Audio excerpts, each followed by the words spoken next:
Now we're recording. We're going to be presenting today on Bergen's early alert and BIT processes here at the college. So I'm going to introduce myself, and then I really would like for our other three presenters today to introduce themselves.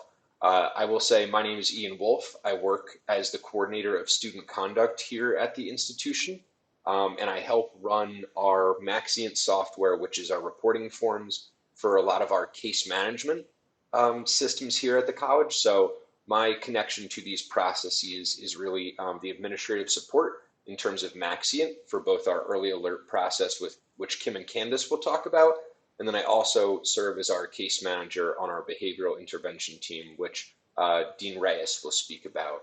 But I want to hand it over to Dean Reyes to introduce herself, and then share a little bit more about what she does in her process. Good afternoon. My name is Jennifer Reyes, and I'm the Dean for Student Support Services. So under my areas, we have academic counseling, personal counseling, transfer counseling, health services, Office of Specialized Services, Disability Services, EOF, and summer intensive. So those are all the support services that we offer at the college that I oversee, but I'm also, along with Ian, I'm the chair for BIT. And when we're on campus, we meet weekly. Right now, Ian and I talk pretty much daily on different cases. So there's still definitely, you're all doing your job as faculty and letting us know what's happening in the classroom. And I appreciate that we have such a nice turnout today. Thank you for coming. So I'll turn it over to Candice. Thank you. I am Candice Kaup Scioscia. I am the manager of the Cerullo Learning Assistance Center, which is the college's centralized tutoring center. I oversee the day-to-day operations of the tutoring center, the writing center, and the math and science center, all of which are available online. I am the primary point of contact for the early alert referrals we get for the tutoring center, and I work closely with the subject area supervisors in my group to reach out to the students who you've notified us could benefit from some academic assistance. And I'll hand it over to Kim. Hi everyone, I'm Kim Smokowski. I'm an academic counselor, but I also am the early alert coordinator. So I handle the academic side as opposed to Candice, who does the tutoring. And when we get to the forms later, you'll see how we split those two areas for you. That's it, Ian. Thank you all for your introductions. So now we're going to go through and explain a little bit about these processes. And what I would say is we expect this to be between 15 and 20 minutes worth of content. And then we're going to follow up by just stopping the screen share and just allowing faculty and staff to ask any questions about these processes that they might have. So getting us started, we wanted to really make sure that we talked about how these processes really have pivoted to cater to the needs of our students in a remote environment, coming up quickly on almost a year of working virtually and the pandemic really impacting the daily lives, not only of ourselves as faculty and staff, but also really of students. So what I would say first is the quality of reports have still come in. For BIT and certainly for early alert for Kim and Candice, we're still very appreciative of reports coming in for faculty.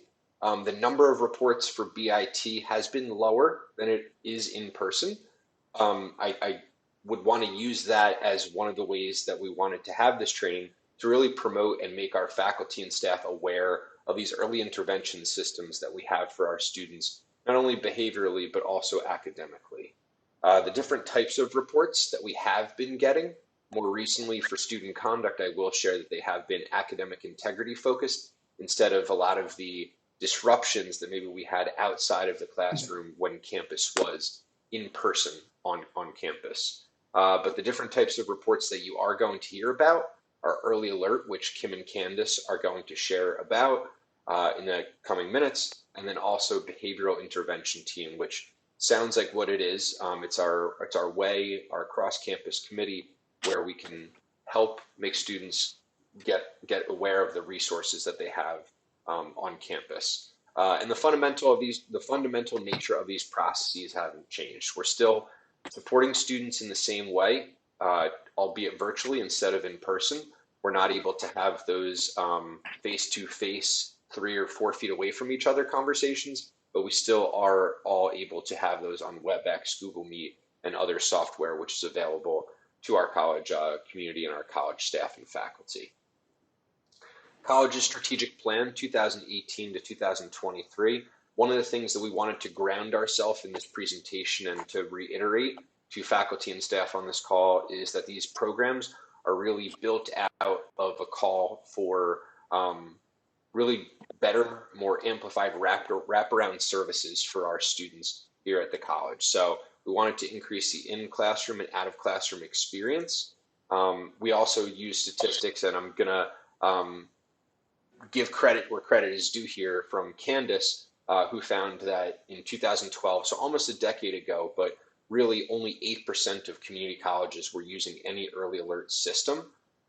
So that's one of the things that we're hoping to add to, making sure that we have a resource for students to really be connected either academically or behaviorally if they need that help. And then it also reduces the duplication of services and increases synergies in functional areas instead of having functional silos. So throughout these processes and building out, I will say that student conduct and student life has had the opportunity to work with the Center of Student Success, so Dean Reyes and Kim's area, and certainly the Tutoring Center, so Candice's area as well. So really it's helping to sort of blend everything together. 2 things from the Reimagined Bergen strategic plan that was published in 2018. We're looking to foster greater engagement of faculty in our students' educational journeys by increasing involvement in the college's wraparound services. So really this presentation and helping connect students to resources on campus in a virtual world is built and drawn from Reimagining the Student Experiences, which is just a screen grab from the strategic plan that was issued when President Redmond was leaving the college.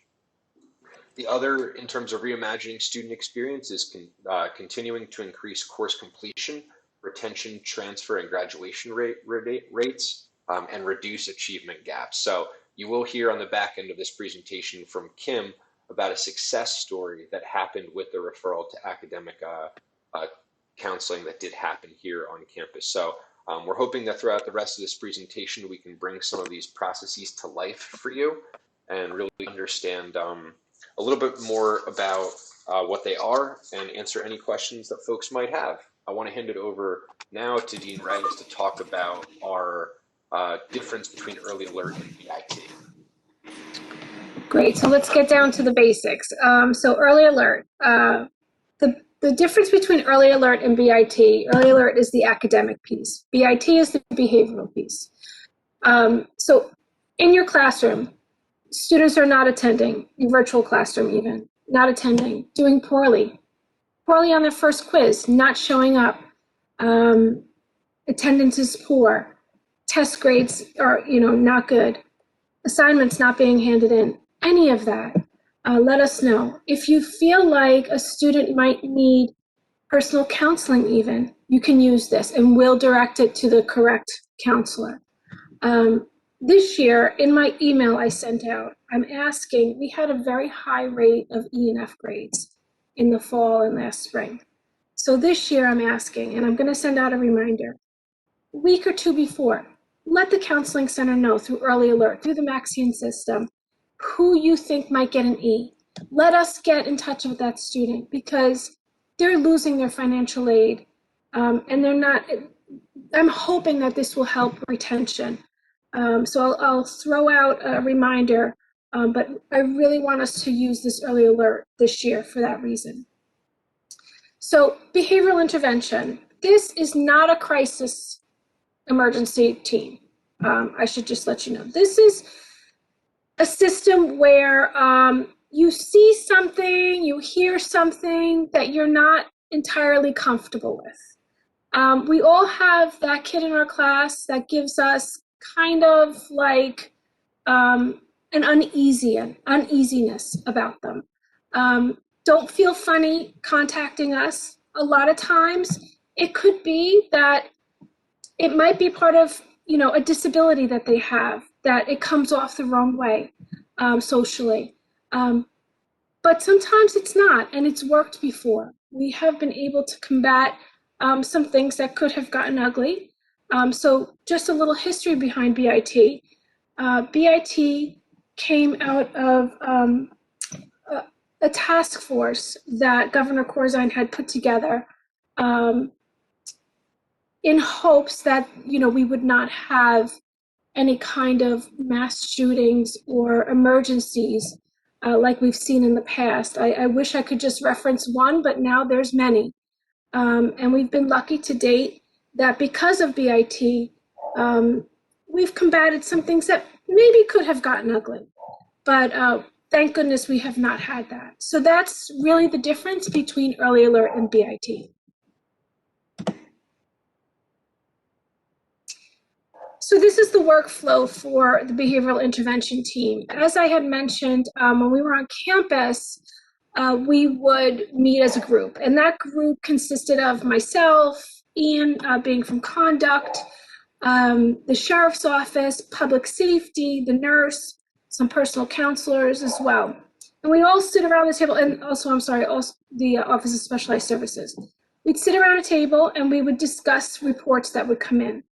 And it would be amazing how many times that one student touched different offices, and we would come up with a plan on, again, how Ian had just described wraparound services. How can we bring this student in and address the behaviors that faculty were seeing in the student center, in their classroom, online, strange doodlings on their test scores. So the report would come in, and it's received by Ian and I, and we do a quick, what do you think? And how should we handle this, or who should we direct it to? That's if it's an emergency, because sometimes emergencies do come through. If not, we save it for our weekly meeting.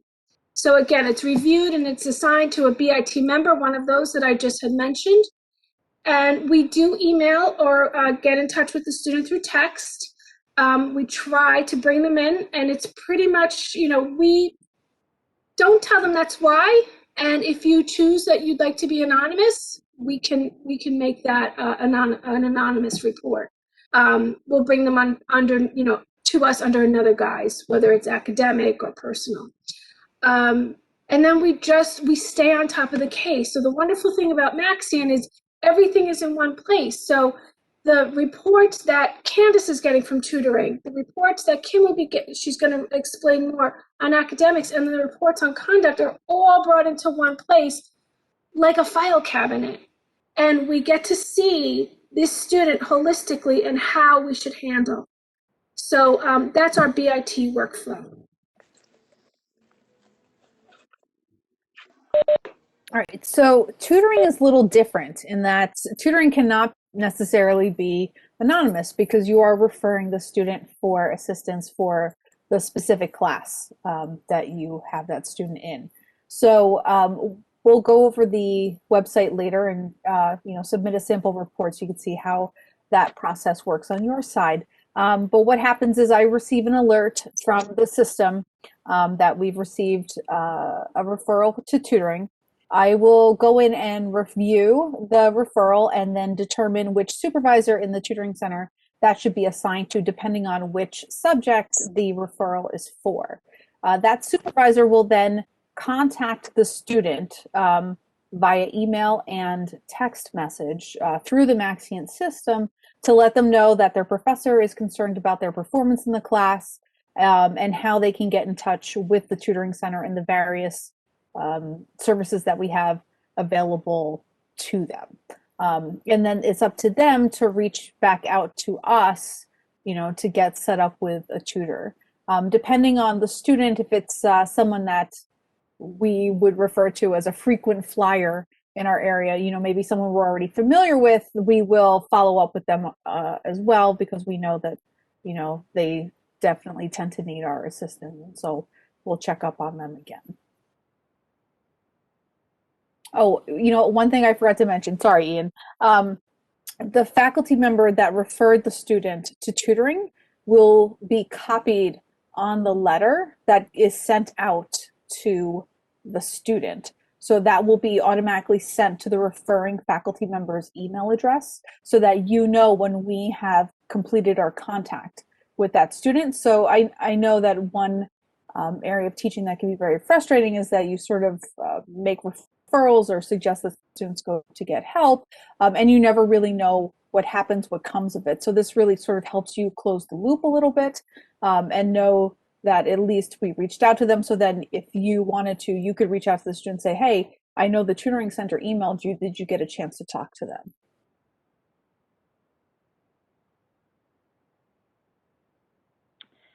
Hi. So basically, the academic side is very similar to tutoring. I received the alert through Maxient, and as tutoring, as Candice already said, you cannot be anonymous because obviously we need to speak to the student about your particular class. So once I receive the alert, I refer it to the appropriate counselor. If any of you have received, hopefully you all have received, the letter that I sent out on Monday. I do that usually the 10th day of every semester, giving you some more details, giving you the link, just to explain, remind everybody how this is used. So basically what happens is I will assign it to a counselor. The more details you can give us, the more it helps me to get it to the appropriate counselor. As Jen mentioned earlier, sometimes we do get some personal issues, or they could be in a specific group like EOS. They may have accommodations. So any information you can give us, including more details about why you're sending the alert, it's really, really helpful. So I sent it to the counselor pretty much that day, usually within 24 hours. Of course, if it's at night or on a weekend, you know, the counselors will not get it until the following morning or on Monday. Once the counselor gets the case, they immediately send out an alert letter, and also as Candice mentioned, we do the same thing. We will CC you, the faculty, so that you can see first off the letter, and also this is your point of reference. So now you know which counselor has been assigned. We don't go back and forth with the faculty and let them know what is transpired. It's really more for protection for the students than anything else.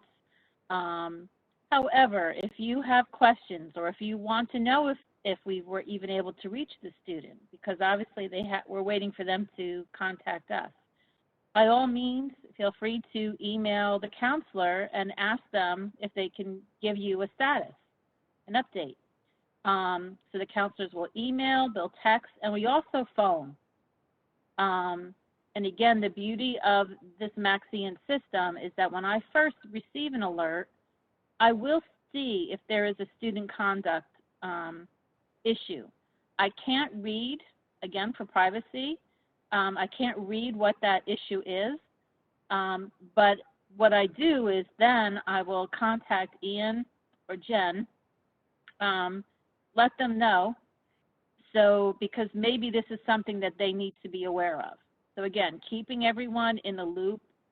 Also, if there are multiple alerts on a student, which again happens, I will see that there was already an alert, and I can see who I assigned that case to, and then I always assign it back to the same counselor, even if it was perhaps the semester before. But this way there's a little more continuity. We keep notes in the system so we can go back. So basically, after we reach out to the student, we wait for them to reply. Usually we call them after a couple of days, and we've had some success with that. Then we wait for it to see what happens, and we work with them and take it from there. Thank you, Jen, Kim, and Candice for doing that. Now, in addition to just telling you about our processes, we also wanted to show you how faculty and staff could find these forms pretty much as easily as possible. So over the course of the next couple slides, you'll see how we can navigate to this page over the Bergen website. So first is a screenshot just of bergen.edu. If you go to the college's homepage and as a faculty or staff, you sign in to the my.bergen.edu portal right up here, you will be brought to your portal. So this just happens to be mine because I'm staff, but if you're faculty, it would also show the same. And what I would draw your attention to is over here under the Bergen links, student conduct and early alert reporting forms. That's where you're going to want to go to make sure that you can find this pretty much as simply as possible. It's right there as a hot link on everyone's portal, not only faculty and staff, but also as students, if students want to make any referrals for really our student conduct processes, not so much BIT or early alert, although students can report BIT reports about their peers. From there, it will bring you to this webpage on reporting forms. And while it is housed under student conduct, if you scroll down on this actual web page, it does have, excuse me, the academic early alert and BIT reporting forms. So what'll happen is when you get here, you'll just have to click on that specific one for early alert. Right here is what it looks like, early alert reporting forms. And I'm actually going to stop the Google slide deck that I have right now and take us over to what this form is. If you look at bergen.edu/early alert, it will take you to this Maxient reporting form. The link is just a shortened one that was created for us so that we could more easily route faculty and staff to this process. So this is the reporting form for early alert. Thank you, Candice, for putting the link in the chat. But really, I wanted to hand the reins over to both Kim and Candice to explain the form and any specific things that you'd really want to draw attention to our faculty and staff on this call who are listening's attention. Sure, absolutely. Okay, Kim, do you want to do that? You have a little longer experience with the form. The Tutoring Center is the latest addition to this process. So thankfully, I mean, the team has really had it streamlined before we came on board. Yeah, and it's really one of the best enhancements we've had. I think this form is really pretty easy. It doesn't take you long to fill out.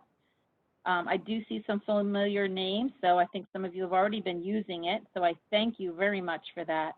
So as you can see, it's self-explanatory. I'm just going to highlight the areas that I want to make sure you understand and maybe where we sometimes have a problem. If you go down to the nature of this report, I don't know, Ian, if you can click on that. So there, that is where you see you have the choice of either referring to an academic counselor or to tutoring. Basically, for tutoring, you want to send them anything, and Candice, jump in here too. That would be the poor test grades, quizzes.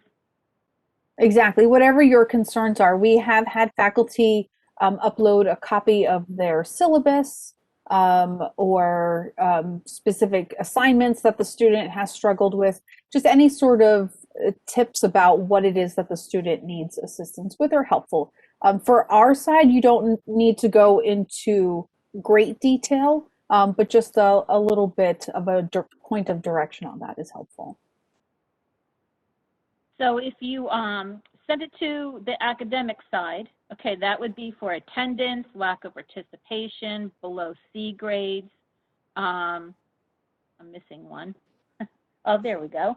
And homework assignments, okay? Those would be the ones that would come more to the academic alert side.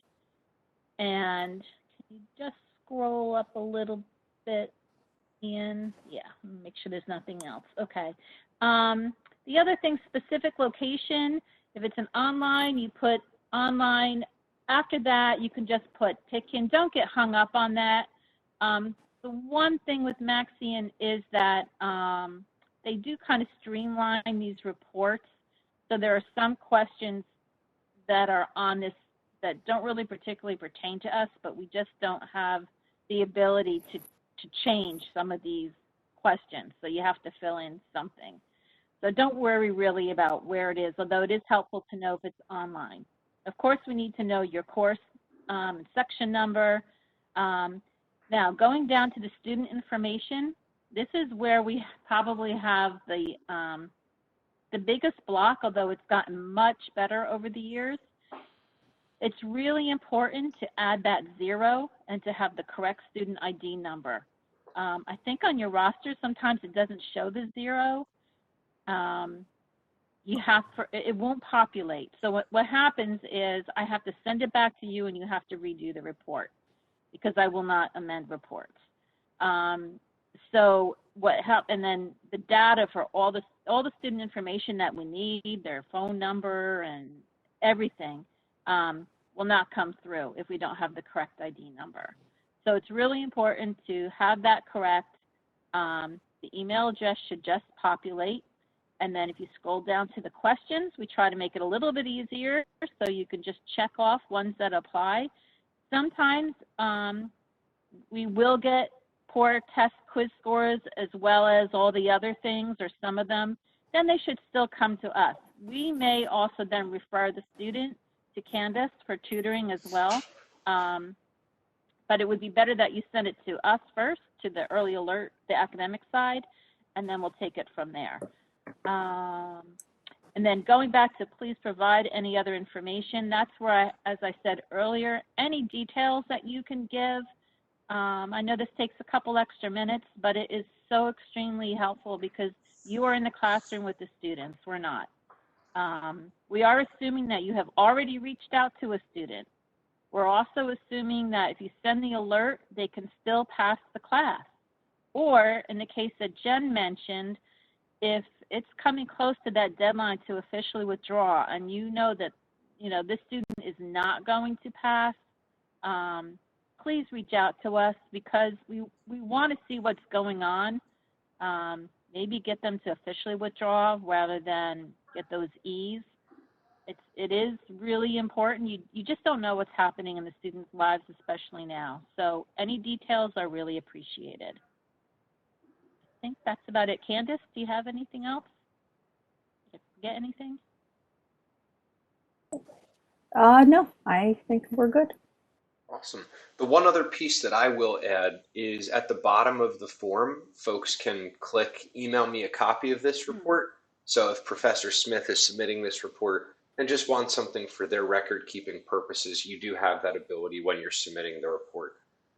As we go back to the presentation slide deck, I just want to draw one final thing, nature of this report. So Kim stressed this at the beginning, but this really drives who gets it. If it says referral to academic counselor, that means it'll land in Kim's email inbox. And if it says referral to our tutoring center, the Sorrel Learning Assistance Center, that would go to Candice. So this really for this form, the nature of this report really drives who this goes to. So if there's one takeaway I want you to have from this presentation, the required fields are there for a reason, and those just drive who on behalf of the college sees this report so that we can help students be as successful as possible while they're with us. In going back to the presentation slide deck, I just wanted to make sure we're getting back to this slide for tips for submission. We just sort of re-emphasize some of these. So be accurate with the student ID number. That helps Kim and Candice tremendously. Please submit one submission per student. So if you have 4 or 5 students who you're looking to submit reports on, unfortunately, you can't do those collectively in a one referral form. You're going to have to do 4 different referrals. And if it's pretty much for the same reason, you can copy and paste those into each subsequent submission. But it is a 1 student per referral form. That is how the process is built out. As Kim and Candice both stress, submit as soon as you believe that there's an issue. The sooner we can help students, the better. What we find out is we often find, without even looking at a calendar, when the last day to withdraw is, because we know pretty soon after that is when a lot of things become more of an issue for our students and for our faculty members. So if you can be proactive in reporting, it helps the college be proactive in its wraparound services for students. Be as detailed as possible, and then what I just said last showing, but email a copy of the report to yourself. Next, what we're going to do is we're going to talk about the letters that get sent out. So I'm going to hand it over to Kim talk about the academic counseling letter and see if there's anything she'd like to amplify about this slide. So this is just an example. It's actually been modified since COVID. We used to also include the office numbers, and you may be aware that especially student services, when we come back, a lot of us are going to be in some slightly different locations as our whole area has been redone. So this will be changing, but for now, this was my letter that I use. Counselors can use this, but some have done their own letter, like for example, the Office of Specialized Services. Some have different slants, but this just tells you it's an automated letter. We fill in, the counselors fill in the name, and then all this populates. The only thing that's a little tricky is that students cannot hit like reply back. That's why we have to put in our email address. But you know, we probably, if I'm saying for myself, I probably hear back maybe from a third of the students, if I'm being really honest. But then when I call them, then I see, because we can actually see if they pick up a letter or not. So sometimes they pick up a letter and they still don't contact us, but we know they read it. So when I call them, I have more success. And then I do refer back to the letter, and they're like, oh, yeah. So anyway, this is just one letter that you may see. The letter on the tutoring side is fairly standard, just like the personal counseling, the academic counseling letter. It has been adjusted for our remote operations. Previously in the letter, we would provide information about each of our different sub-centers, where they were located, who they could contact in those areas. Right now, we're really looking to funnel the students sort of through one key point, if possible, just to sort of get them in contact with a tutoring center staff member so that we can then assist them. So this just lets them know, you know, gently that their faculty is concerned about their progress in their class, who the person is reaching out to them, what their role is at the tutoring center, so they know, you know, what it is that they oversee. And then we just offer to meet with them and set up some help. Because we find that rather than sending them to sort of set things up on their own, it's much better if we can have a conversation, see what it is that they're looking for, what they're struggling with, and then maybe help them pick out a tutor that we think might work best with them. And we've included the link to the portal in the letter so that if they do want to make their own appointment because they're familiar with our services already, they can be reminded that they do that too. And as we mentioned earlier, you could see that the referring faculty is also copied on the letter that goes out. So in connecting back and showing an example success story, I want to hand it over to Kim to talk about what's happened in the past with academic counseling. Yeah, this is just an example of an email I received back from a professor. She is probably one of, I wish I could kind of clone her because she is great with the details, and we just have a great collaboration. I do get alerts from her.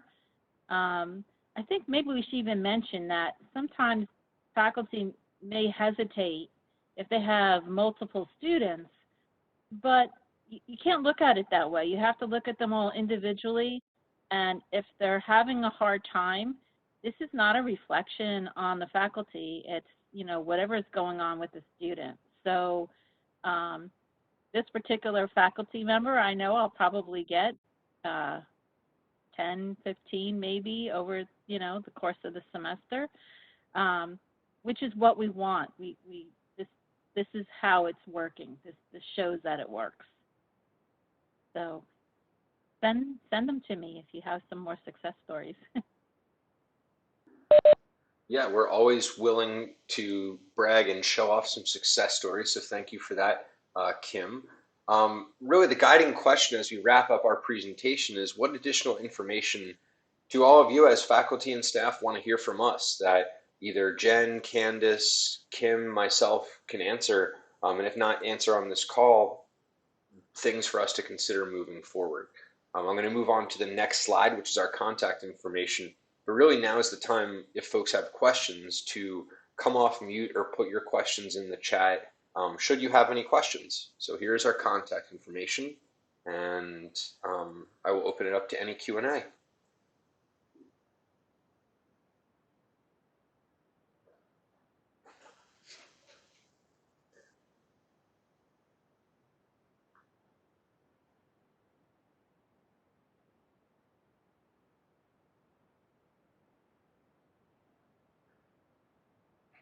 So hearing the lack of questions, I think that's indicative that they understand how the process is going to work. I have a comment. Okay.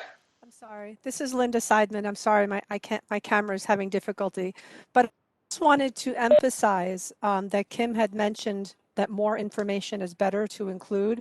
So particularly if the student has given you accommodations or even mentioned having an IEP in high school or anything that they have disclosed, it's helpful to just mention that they've disclosed some information that might be appreciated to connect with our office.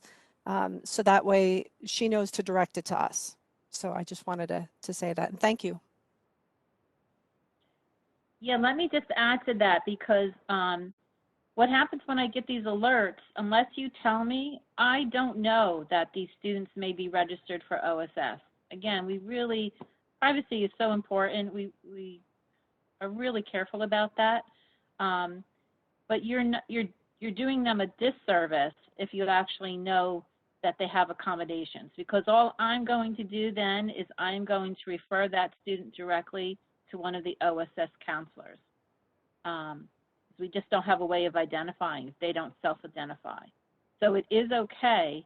You know how you get those accommodations in the beginning of the semester is probably the easiest way. If you received one, you could just mention that in the comments. And if they aren't registered, I'm not going to come back and tell you whether they are or not or what's going on. But Linda and Jessica primarily, Lois, they'll let me know. So thank you, Linda. That was a really good point. I'd like to just add something. Oh, I'm sorry, Linda. I'd like to add something with this. A lot of times students will come to you and say that they don't have books, so they're not performing well, or you find out that they don't have the tools that they need to succeed in your class.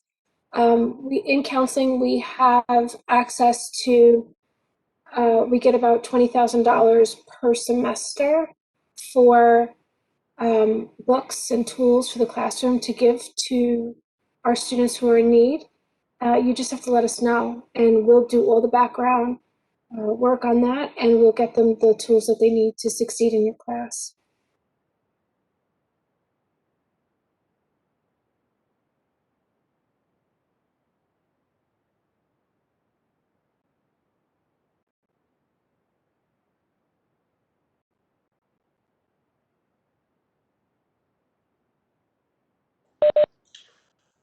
All right. So if anyone does have any questions, our emails were just on the slide for Candice, Jen, Kim, and myself.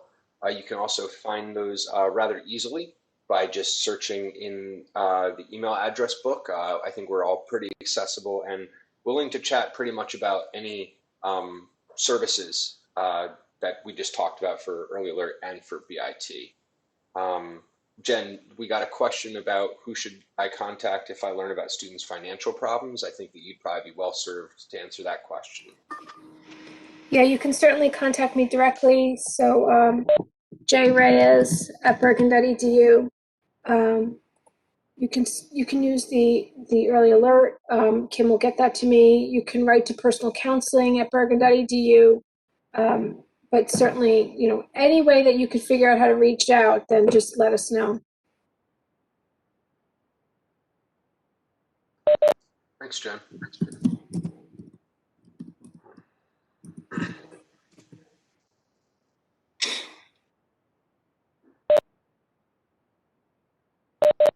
All right, well, we'll hang out for a couple more minutes. I'm going to stop the recording. Thank you to all of you who tuned in for the presentation. We're going to stick around to answer any questions if folks have those maybe that didn't want to be on the recording. And thank you all, and I hope that you all have a great semester. Thank you so much.